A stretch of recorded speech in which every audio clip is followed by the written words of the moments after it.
This is it, mga kapuso. Sige, hindi na tayo magpapaligoy-ligoy pa. Narito na ang easy level.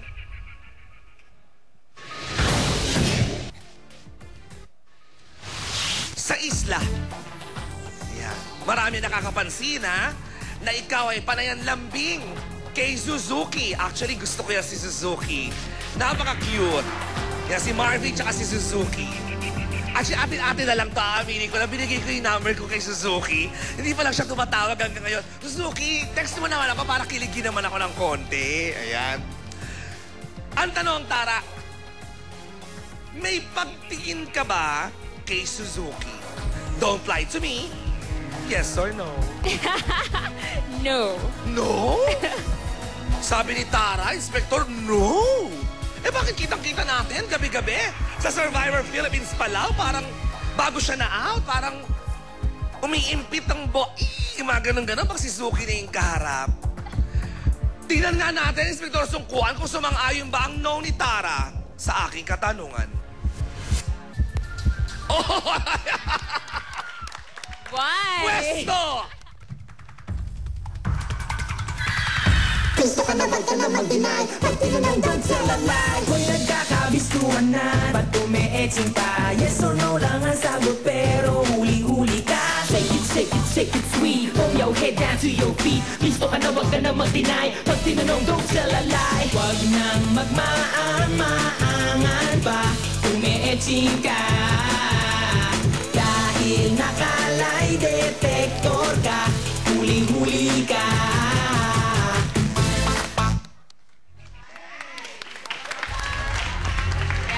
Ni Kuya John, in fairness. Oh, kasi sinabi ng Olympics. Ha.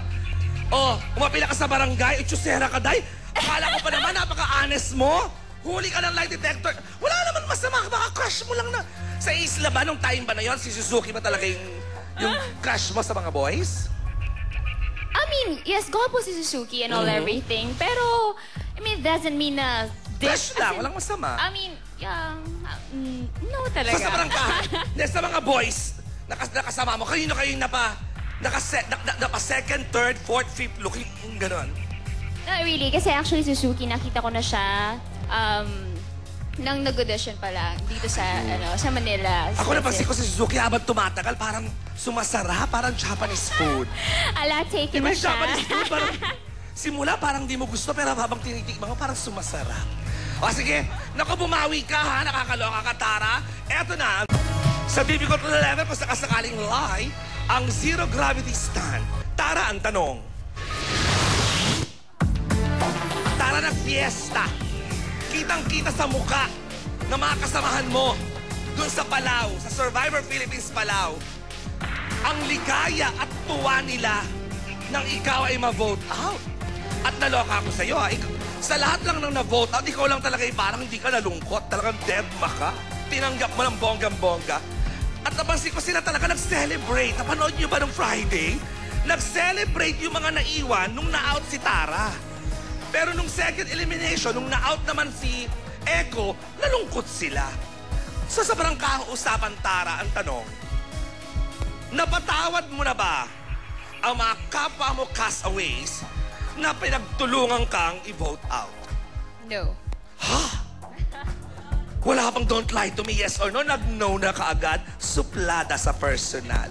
Parang ang hair niya na para bagang sa puon. Inspector Sungkuan, nag-no kaagad si Tara. Nagtataray. Yan ang gusto ko. Is it a truth or a lie? Truth, alright. Apila ka sa barangay. So, I'm sure manicure, pedicure, kulot. Ngayon, nagkakasalubong kayo.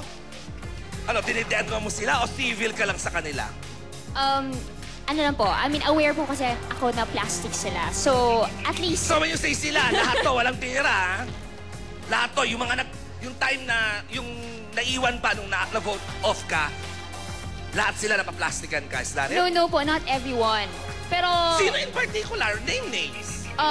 Micah, Jeff, I don't know. Pero paglabas kasi nila, parang sobrang bait nila sa akin after all. When it happened. So, parang walang nangyari. Yes, parang walang nangyari lang. So ako, mismo... Ikaw hindi ka ganong klaseng tao, is that it? Yes, I mean, ano pa lang, civil pa rin. Ganun pa rin.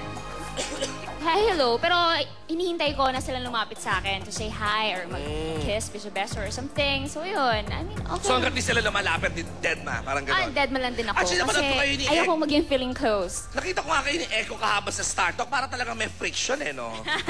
Medyo.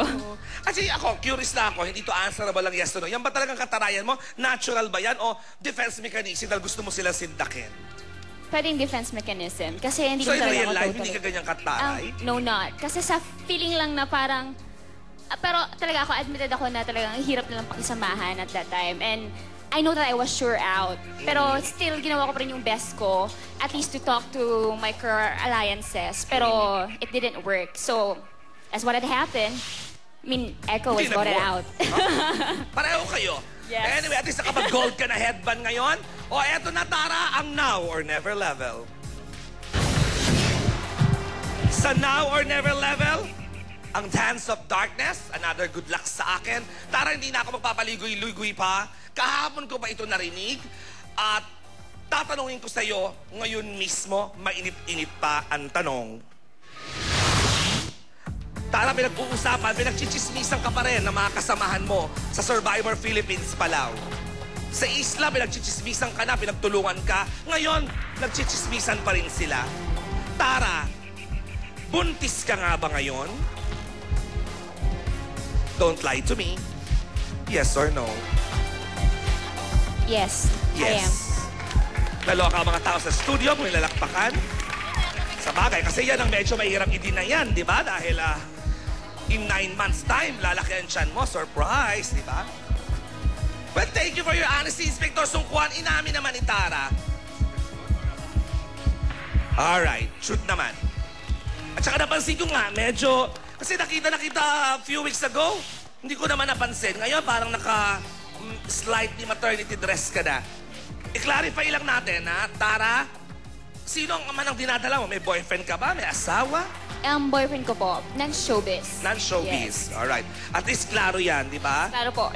Non-showbiz. Walang connection sa Survivor. Walang connection Hanggang sa ngayon, Survivor. boyfriend mo ito. Yes. At magpapakasal ba kayo in the near future? Yes, and I'm proud. Nag-propose na ba siya sa'yo, Tara? Yes, love ko siya. Wow. Love namin ang isa't isa. Well, in And that that's case, sure. palakpakan natin si Tara. Thank you very much for being honest. So, paano ito? Yung ibang kasing kasamahan mo,